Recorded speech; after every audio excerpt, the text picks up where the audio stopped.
Hello everyone, आप देख सकते हैं हम माइक्रोसॉफ्ट एक्सेल को स्टार्ट कर रखे हैं। माइक्रोसॉफ्ट एक्सेल की आज की इस क्लास में मैं आपको पढ़ाऊंगा माइक्रोसॉफ्ट एक्सेल के शॉर्टकट्स को। ओके, सो आइए स्टार्ट करते हैं और सबसे पहला शॉर्टकट ही सीखते हैं।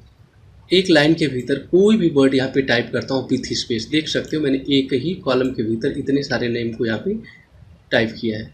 मैं चाहता हूँ कि ये जो नेम है, जैसे कि राम लिखा गया है, उसके बाद जो सेकेंड नेम लिखा है वो ऑटोमेटिकली जो है एक दूसरे के बिल्कुल नीचे दिखे, वर्टिकल दिखे। अभी क्या नेम दिख रहा है आपको? हॉरिजॉन्टल दिख रहा है। मैं चाहता हूँ कि ये वर्टिकली यहाँ पे नीचे तक शो करे। तो सिंपल जिस सेल में आपने लिखा होगा उस सेल को केवल आपको सेलेक्ट कर लेना है और सेलेक्ट करने के बाद केवल इस शॉर्टकट को प्रेस करना है। आपका पूरा का पूरा जो टेक्स्ट है वो वर्टिकली नीचे तक डिस्प्ले हो जाएगा। अब देखो आप, मैंने जिस सेल में राइट किया था उस सेल को सेलेक्ट कर रखा हूँ। अल्ट बटन को प्रेस किया, एच को 1 टाइम प्रेस करूँगा, इसके बाद डब्ल्यू को केवल प्रेस कर दूंगा। तो आप देखोगे कि जो भी नेम लिखे थे हॉरिजॉन्टली वो सारे वर्टिकल आपको यहाँ पे डिस्प्ले हो चुके हैं, बिल्कुल एक दूसरे के बिल्कुल नीचे आपको यहाँ पे दिखाई दे रहे हैं। तो कौन से शॉर्टकट से मैंने किया था? यहाँ पे रैप टेक्स्ट की शॉर्टकट होती है अल्ट प्लस एच प्लस क्या डब्ल्यू। ठीक है, अब जैसे आप देखो, आप यहाँ पे अगर मैं यहाँ पे क्लिक करके अगर कुछ लिखता हूँ, जैसे मैंने यहाँ पे लिखा नेम, ध्यान दीजिएगा मैंने लिखा नेम, इसके बाद टैब बटन को जैसे प्रेस किया ना, आप देख सकते हो नेम के हिसाब से इस कॉलम की चौड़ाई यहाँ पे बन चुकी है। इसी तरीके से मैंने अगर लिखा यहाँ पे फादर नेम, जैसे यहाँ पे मैंने लिखा फादर और इसके बाद लिखता हूँ नेम, यहाँ पे अभी फादर नेम अगर टाइप करता हूँ यहाँ पे, ये देखो तो फादर नेम की चौड़ाई यहाँ पे जो होगी वो ज़्यादा होगी इस कॉलम की। ये देखो आप यहाँ पे ऑटोमेटिकली इसने लिया। यहाँ पे अगर मैं लिखूँ मदर नेम, ये देखो आप यहाँ पे अगर मैं मदर नेम यहाँ पे टाइप करता हूँ तो मदर नेम में भी कॉलम की चौड़ाई क्या होगी? ज़्यादा होगी, देख सकते हो यहाँ पे। अगर मैं यहाँ पे लिखता हूँ क्लास, ये देखो आप यहाँ पे, तो क्लास के हिसाब से यहाँ पे इसी कॉलम की चौड़ाई बन जा रही है। ठीक है, अगर मैं यहाँ पे लिखता हूँ मार्क्स, तो मार्क के हिसाब से आपका क्या होगा? यहाँ पे कॉलम की यहाँ पे चौड़ाई बन जाएगी। अभी देखो आप कितना ऑटोमेटिकली बन रहा है। ठीक है, जब भी मैं टाइप कर रहा हूँ ऑटोमेटिक उसके हिसाब से टेक्स्ट का यहाँ पे जो है यहाँ पे कॉलम की चौड़ाई यहाँ पे आपका बढ़ जा रही है और घट जा रही है। जब भी मैं कोई टेक्स्ट टाइप कर रहा हूँ तो ऑटोमेटिकली जो है ना टेक्स्ट के हिसाब से कॉलम की लंबाई चौड़ाई यहाँ पे बढ़ जा रही है। ठीक है, अगर मैंने स्टेट लिखा तो स्टेट के हिसाब से यहाँ पे देख सकते हो इस कॉलम की चौड़ाई यहाँ पे आ गई है।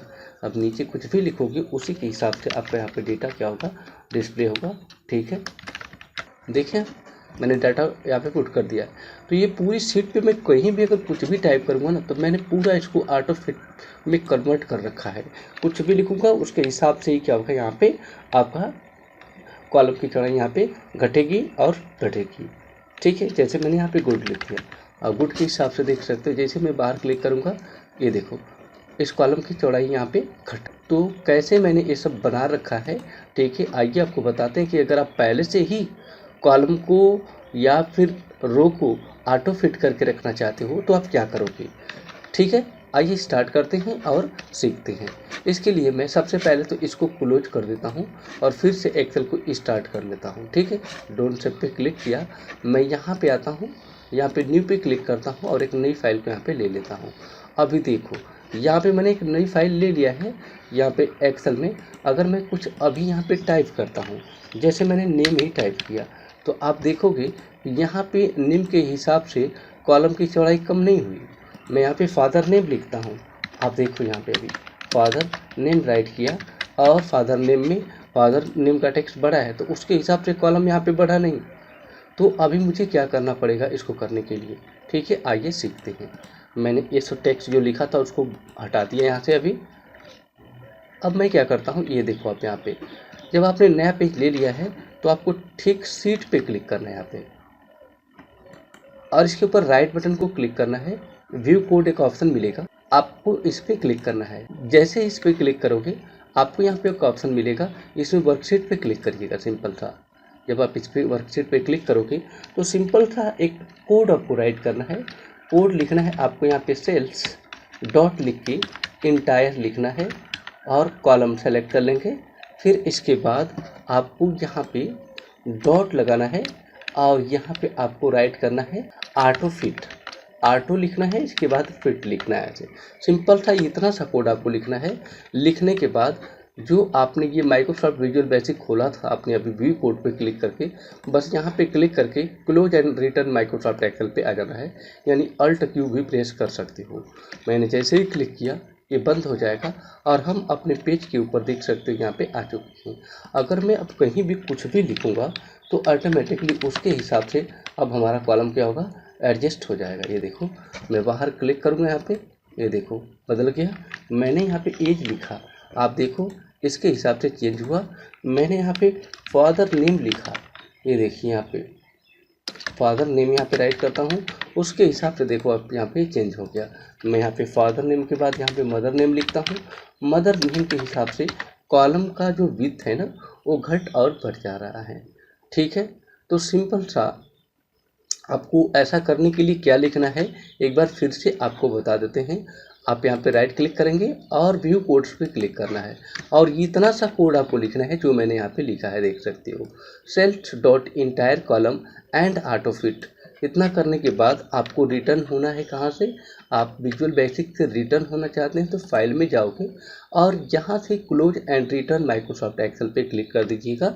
आपका यहाँ पे ये आपका जो ये कोड होगा वर्क कर जाएगा यहाँ पे अभी। ठीक है, एक बार फिर से आपको बता देता हूँ। यहाँ पे एक न्यू शीट ले लिया मैंने, इस पर अगर मैं कोई भी काम करता हूँ तो देख सकते हो यहाँ पे ऑटो फिट नहीं हो रहा है, देख सकते हो यहाँ पे। अभी मैं इस पर आपको करके दिखाता हूँ।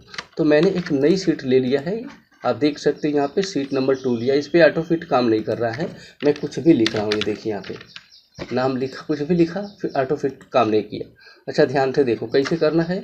इसके ऊपर ठीक राइट बटन को क्लिक करोगे, एक ऑप्शन मिलेगा व्यू कोड का, व्यू कोड पे क्लिक कर दीजिएगा। जैसे व्यू कोड पे क्लिक करोगे तो आपको यहाँ पे अलग से डायलॉग बॉक्स ओपन होकर मिलेगा, Microsoft visual basic for applications.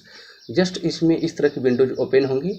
आपको क्या करना है, आपको यहाँ पे जाके ये जनरल वाले ऑप्शन की इस लाइन पे क्लिक करोगे, इसमें मिलेगा वर्कशीट, क्लिक कर देना। वर्कशीट के भीतर अब देखोगे यहाँ पे कुछ लिखा हुआ आपको मिलेगा। ठीक है, वैसे तो ये जो चीज़ होता है फंक्शंस टाइप का आपका है विजुअल बेसिक का। तो आपको क्या करना है, ये आपका विजुअल बेसिक का फंक्शन है, तो आपको इसी के भीतर आपको कोड केवल लिखना क्या है, सेल्स लिखना है, डॉट लिखने के बाद इंटायर लिखना है, ऐसे कॉलम लिखना है। ये देखिए कॉलम को सेलेक्ट कर लीजिए गाइस में, इसके बाद डॉट लगाइएगा और ऑटो फिट लिख दीजिएगा, केवल ऑटो ऐसे और फिट लिख दीजिएगा केवल ऐसे। इतना सा कोड लिखना है। लिखने के बाद आपको फाइल में जाना है, close and return Microsoft Excel पे क्लिक कर देना है सिंपली। अब आप इस यहाँ पे भी अगर कोई भी डेटा इनपुट करते हो तो ऑटोमेटिकली टेक्स्ट के हिसाब से कॉलम की चौड़ाई यहाँ पे इंक्रीज डिक्रीज होगी। ठीक है, अब जैसे मैंने यहाँ पे डाला क्लास, ये देखो अब मैंने क्लास लिखा, यहाँ पे क्लास के हिसाब से इसकी यहाँ पे कॉलम की चौड़ाई यहाँ पे घट गई है। मैं यहाँ पे लिखता हूँ मदर, ये देखो मदर लिखा, साथ में नेम भी लिख देता हूँ। तो देखो मदर नेम के हिसाब से कॉलम की चौड़ाई यहाँ पे बदल गई है। इसके बाद मैं यहाँ पे फादर नेम लिखता हूँ, फादर नेम के हिसाब से आप देख सकते हो इसकी यहाँ पे जो चौड़ाई है वो बढ़ चुकी है। तो इस